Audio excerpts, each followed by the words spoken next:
In this episode of Idea City. So you have to undertake a series of different measures to find out their vital signs. So that's kind of the steps. And then you have to tag the casualty correctly in order of importance, so whether they need to be seen immediately, for example. And then you need to do that within a certain time frame as well. So those three measures, the step, the tag, and the timing, is how we've evaluated the game.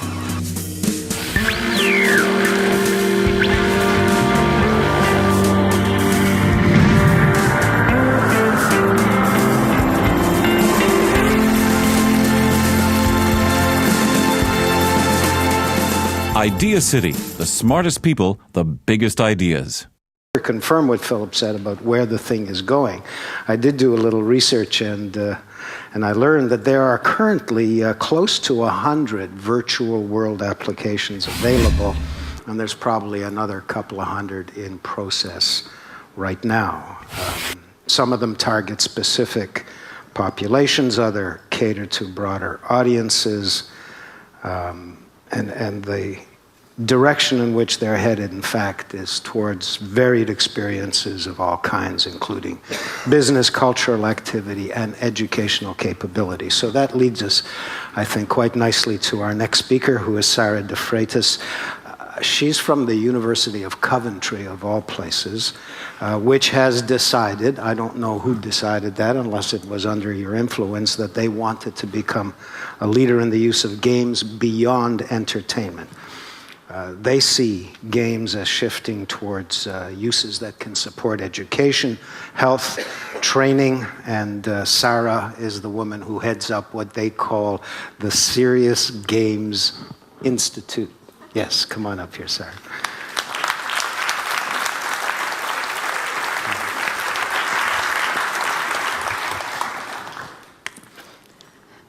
Thanks very much, Moses, and thanks to the Idea City team as well for putting on a fantastic conference over the last couple of days, and I'm sure the next day as well. I'm Sara de Freitas. I'm Director of Research at the Serious Games Institute, and before that I was working at the University of London. So my research interest is very much in the area of learning and training, and how we can use these kinds of games technologies to push these kinds of barriers and push these kinds of uses into new areas. So this is one of my avatars from Guild Wars, in case you were wondering what it was. So I wanted to really talk today about kind of immersive space and immersive world. And so I want to kind of share with you some of the research that we're doing at the Serious Games Institute. So what we've done is we've been undertaking quite a lot of research generally. One area that we've been looking at is the health area. We've undertaken some research with about 223 nurses and ambulance workers. And obviously there's a demographic there much more towards kind of older age group. 89% of them were women as well. So this is what we found when we asked them about computer gameplay. I think actually these stats are quite interesting because they actually bear out quite well for the general population, not just this particular demographic. And I think what's interesting here is, what you'd expect, under 30 males, about 80% of those will be playing games on a regular basis. So am I standing in the way? And then that doesn't really drop down that much to the 30 to 39-year-old males, who are, also quite a few of which, 75% are playing games on a regular basis. But that drops down, I think, quite majorly then to the over 40 age group, where you've got about 30% of people playing games on a regular basis. And over on the female side, I think if you undertook this survey in mainland Europe, you'd probably find slightly different. I think gameplay is a little bit more widely undertaken in the UK than on the mainland continent. But as you could see there, the under 30s, there's quite about 50% of those will be playing games on a regular basis. That's actually quite a high number, I would say. And then actually it doesn't really fall away that much to the 30 to 39-year-old. And then there is a drop away, but it's not so dramatic. It goes down to 20%. So then we also polled the same group about game types, which type of games they preferred to play. This is, as you can see, the female. This comes up in quite a few surveys. Women, basically, we like to play a lot of puzzles, apparently. Seems to be a kind of general thing here. And then what are the guys playing? Well, action, adventure, arcade, fighting. Wouldn't expect that. Sports and strategy games are actually the areas where guys are playing. So they're playing actually probably quite a lot more games, different types of games, but there is a lot of propensity for the game types there. And this is the same by game type, but according to age range. And again, huge spike there in puzzles, which I think is quite interesting. And then you can see, obviously, adventure, action, etc. is played quite widely as well. And then we asked them what their preferred learning method would be. And I think this is quite interesting. Perhaps, as you might think for that demographic, most people actually preferred to learn on the job. They preferred that much more even to tutor-based learning. And then things really fell down when it came to kind of, audio and video, etc. Now, this is partly because of how involved and engaged people are in the way that they learn. And if we cast our minds back, quite a way back to 1969, to Edgar Allan Poe, but Edgar Dale's Cone of Learning, you can see here that people are when they're much more engaged, they're much more likely to also feel much more higher levels of involvement.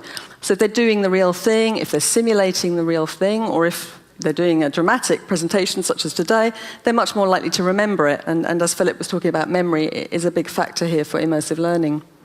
And then this also is borne out by retention rates. So Chi et al. 1989, as you can see here, when they're doing it, they're 80% more likely to retain on the course as opposed to 10% reading. So it's very much about engagement and involvement. And why is it? Well, basically because of this.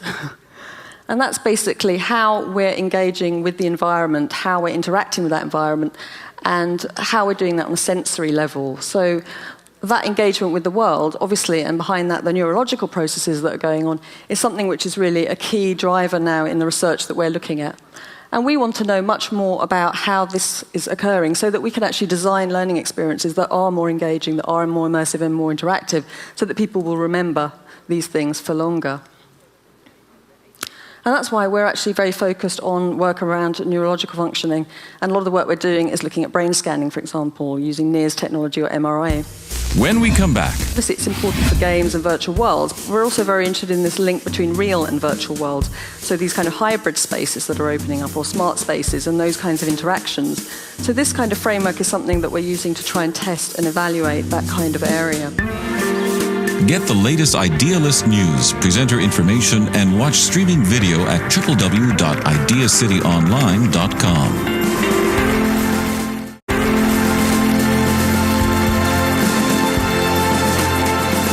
Idea City, the smartest people, the biggest ideas. So one of the examples of this area. Controlling your electronic appliances, tools, or toys by simply using your mind. Well, that's the future, and a Silicon Valley company is leading the way. ABC 7's Alan Wong explains how it works and why everyone at the Consumer Electronics Show in Las Vegas was so impressed. This red wire takes the brainwave and feeds it into the device here.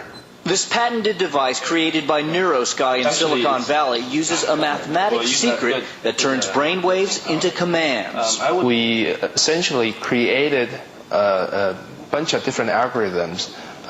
One for each emotion. For example, the attention algorithm. Interfaced with a video game, you place the cursor on an object. A strong attention reading enables you to push or pull the object. Will it roll toward you? A strong meditation reading enables you to levitate objects. My attention span level is no good. I can only float things. You have to practice gauging your level of concentration. Also, finding ways to disrupt it. Okay, let me levitate the desk. And I'm going to drop. Okay, ready? I'm going to drop it. NeuroSky simply builds the brainwave reading component. Other companies like Ologic apply it to their products, like this. So what you're seeing there is EEG readers. So these are brain-computer interface devices that are widely available on the market. We've been doing some research looking at these areas. So we've done a study which is actually well, it's so expensive to undertake studies in the UK that now we have to actually undertake them in places like Mexico. So we did this study in Mexico because it was a lot cheaper. And this is what we've basically found that because we wanted to find out whether these brain-computer interfaces actually were effective. So we were testing it using, in fact, we were using an AI-driven avatar in Second Life and using it in a kind of assessment exercise. And what we were testing was attention levels. So we were taking kind of physiological measures as well as data variables. And actually what we did find, and you can see it in some of the papers that we produced, was that actually, the brain-computer interface device does actually work. It does what it says. And it does actually focus very much in this area of attention. And this is basically the kind of readout that you get and the kind of data streams. So basically, all of this kind of promotes or prompts this kind of question around, well, how do we measure learning? I mean, what is learning? How do we measure it? So what we've been doing is, it's probably quite difficult to see this from where you are, but I mean, we've been basically developing a whole range of different tools and techniques. So that includes kind of learner questionnaires, but it includes kind of rapid prototyping, development techniques, and a lot of this work is based on something which is called the four-dimensional framework, which is based on some earlier work that we've undertaken. So just to kind of give you a very quick overview of what the frameworking includes.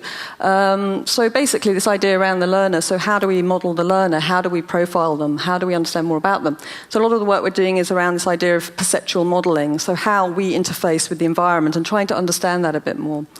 And then, of course, the kind of pedagogic models, so how, what kind of pedagogic models are being used in that particular context. And then the context within which learning takes place.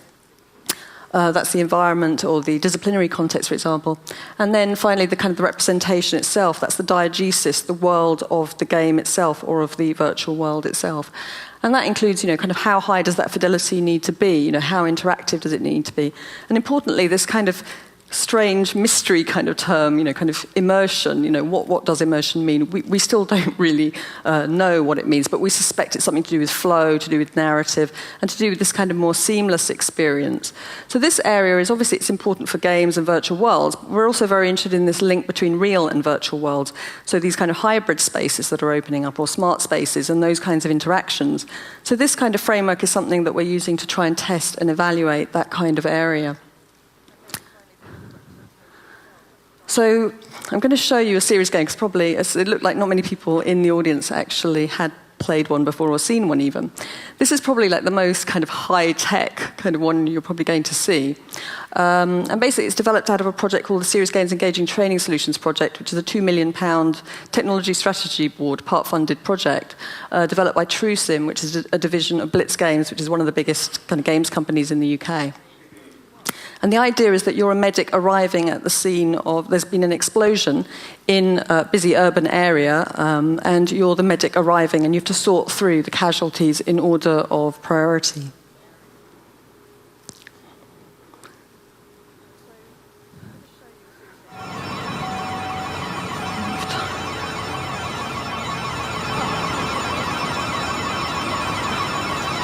I'll bring the lights down as a touch.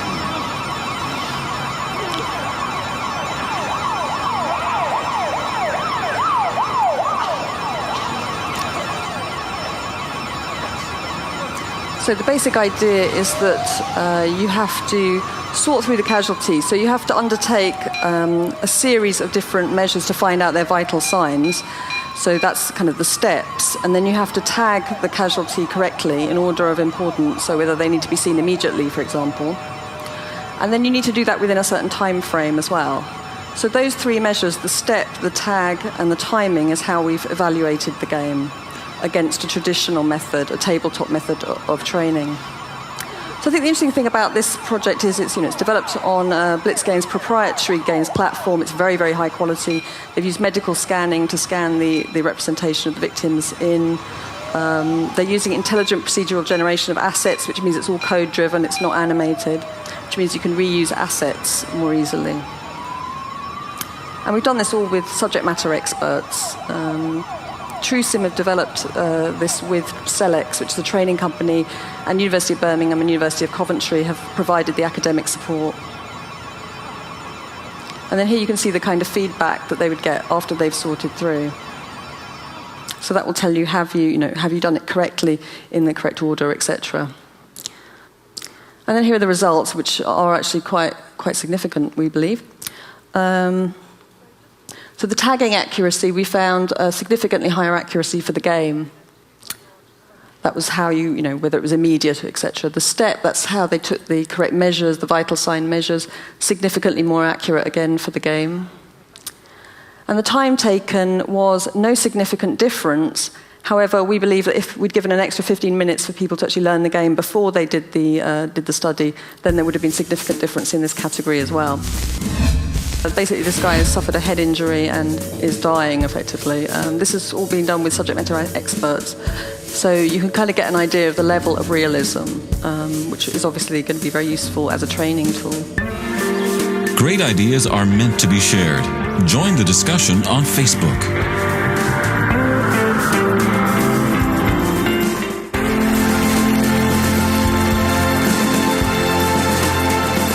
Ideacity, the smartest people, the biggest ideas. So I wanted to show you, we looked at some of the evidence earlier for looking at the infection control game, and then I've just shown you the triage game. The third game out of the 3 demonstrators from the same project is this one, which is a physiological trainer. So it's aimed at doctors, and the idea is that there's particular illnesses that are very hard to diagnose. So they're going to be modelled using this system. And then young doctors can then actually undertake that training using this particular trainer. So it's good it's after lunch because it's very realistic. We could bring the lights down on this one as well, please.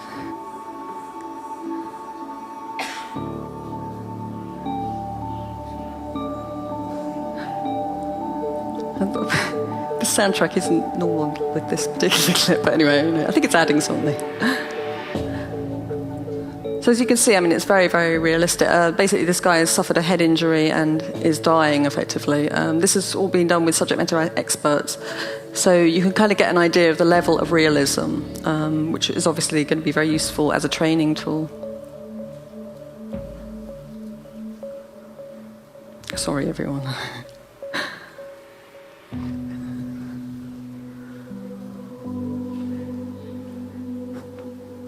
Good choice of music, by the way, whoever selected that.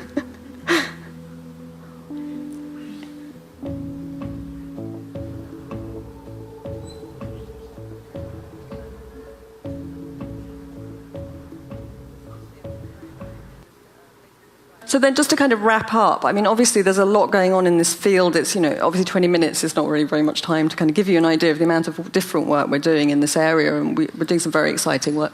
But I think just to pick up on some of the things that have come through, I think this idea around immersion is actually an important one, and I think Philip's picked up on this a little bit earlier. I mean, if you can be more immersed in an environment, obviously you're going to remember things more, you're going to have a better kind of interactivity, and you're going to remember it more, importantly. So that's why it has important implications for learning. This is because of, it's because of flow, it's because of feedback, and it's because of the level of realism, and together that's obviously providing this, new world that we can actually explore in this way. We actually, at Serious Games Institute, and I think in the wider community as well, really see the potential of this medium, not just for supporting, kind of leisure time activities, but really importantly for quite important things like training and business communications. We were talking about meetings earlier. There's a lot of applications for this media other than just playing it for leisure purposes. So we really support that. We think particularly this area of kind of motivation and engagement is a really important one. Obviously, we need more empirical evidence, so it's an ongoing study around, how effective these tools are, how effective they can be in the future. So it's very much about developing methodologies and tools and processes to support that. But we can't do any of this on our own. I mean, the scale of these projects is actually quite huge. We need to work together, and we very much think about, research and development now as a very collaborative process internationally as well. So just a few links here. I've written a report recently on serious virtual worlds. There's a link there. Our Second Wednesday events are always streamed into Second Life and onto the web, so even if you're remotely accessing information, you can come in. We've got an archive of all the presentations that on our website at Serious Games Institute. And if you've got any questions at all, just feel free to email me directly. That's my avatar in Second Life. If you want to meet me in Second Life, please do. And that's it, really. So thanks very much.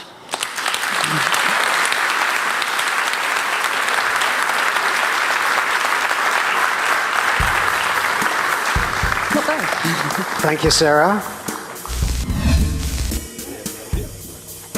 documentary. Sorry? You do a documentary tomorrow? Yeah, and I mean, we've got a lot of content to show people, so I think, hopefully we've kind of engaged them and given them an idea of the kind of range of different kinds of games and virtual worlds that are out there.